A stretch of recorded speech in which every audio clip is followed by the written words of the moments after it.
Hey guys, how's it going? Michael Troy here. Today we're looking at Superman number 7 by John Byrne, the introduction of Rampage. Very cool book. Can't wait to show it to you. Subscribe to my channel if you're not already. Hit that like button and let's get right into it.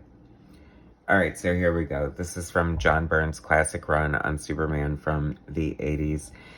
Post-Crisis on Infinite Earths that reset the entire DC universe the first time, because it's been done several times since then. John Byrne was hired to revamp Superman, sort of streamline him, get rid of all the Superboy, Supergirls, Crypto, and all the sort of ancillary, quote-unquote, silly things.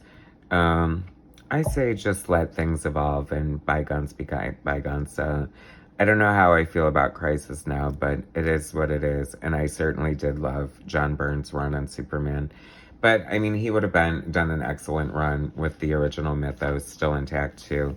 But it was kind of fun. He's, I don't know if this is why he was hired, but, he did such a great job of sort of injecting new life and bringing a classicness and sort of new and exciting versions of characters and storylines to the Fantastic Four, so it became sort of a signature of his in a way.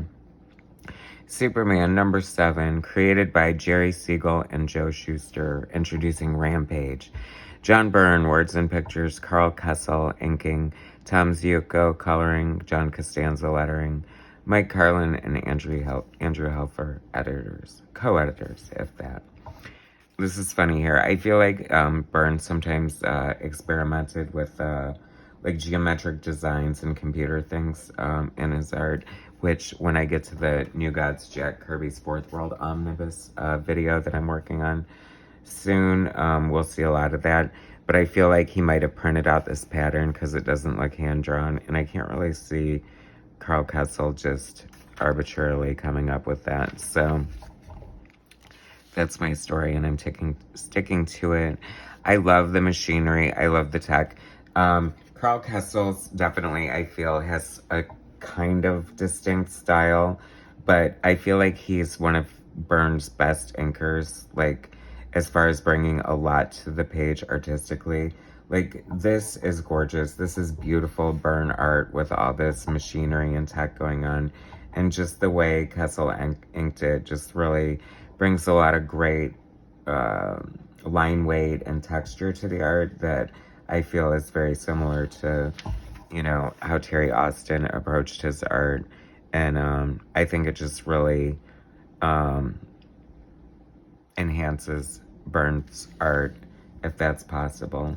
I mean, it just shows how great, like, penciling and inking, when it works out well, how greatly, the artists can sort of complement each other. And I always felt that Karl Kesel was a good choice. If I couldn't have Terry Austin or Byrne himself, then Karl Kesel is probably one of my top 5 favorite Byrne inkers. The Shadow, illustrated by Bill Sienkiewicz, so good. Hopefully I have that floating around somewhere. So much fun. This is introducing, I love the scenes from the Daily Planet. I guess Byrne, like, I feel like Superman is about the superhero adventures, was more about Clark Kent, and was there another one? Action was about the Kryptonian. I don't know. Anyway, I just remember that I mean, of course, I loved anything Byrne did. Mike Grell's Green Arrow, very cool. Oh my gosh, introducing Rampage, I love it.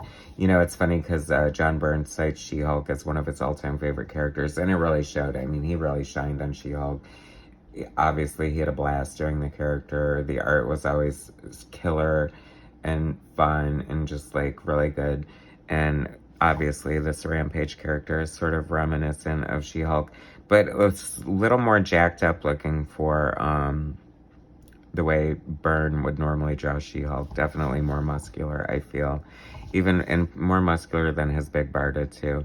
Even his muscular women are pretty lean, because his characters are usually pretty lean, even the more muscular ones. But she looks a little more jacked up. but I always loved her. I thought she was a fun character. And I don't know, there's always something fun about seeing Superman get his ass kicked for some reason, because he's so invulnerable. So, you know, you like to see him. You like to see your heroes overcome a challenge. Maggie Sawyer. It's funny because John Byrne is notorious for his sort of un-PC problematic views.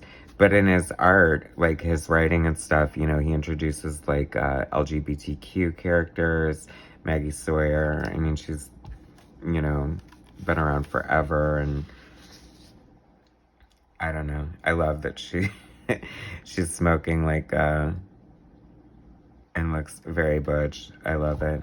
But you know, that was like sort of Byrne subtext, wanting to include a character that was gay and not being able to come right out and say it, given the time period. Imagine that, you guys. And now gay characters are all over the place in comics, so I guess we've come a long way. Who's New in the DC Universe? Who's Who covers by John Byrne. Yes, please. Thank you. So good. Anyway, I always felt that, you know, John Byrne says that he kind of regrets doing Superman, felt like he was just brought in to, you know, make money for the character, but duh, right? I mean, it's a company, and it's a shame because, you know, as a fan, and many fans that I know anyway, look back really fondly at his run, and I'm glad it happened, so there. Anyway, Superman 7, introducing Rampage by John Byrne and Karl Kesel. Great back issue. Fun trip down memory lane. Thanks for watching, guys. Please subscribe to my channel. Hit that like button, and I'll bring you more later. See ya.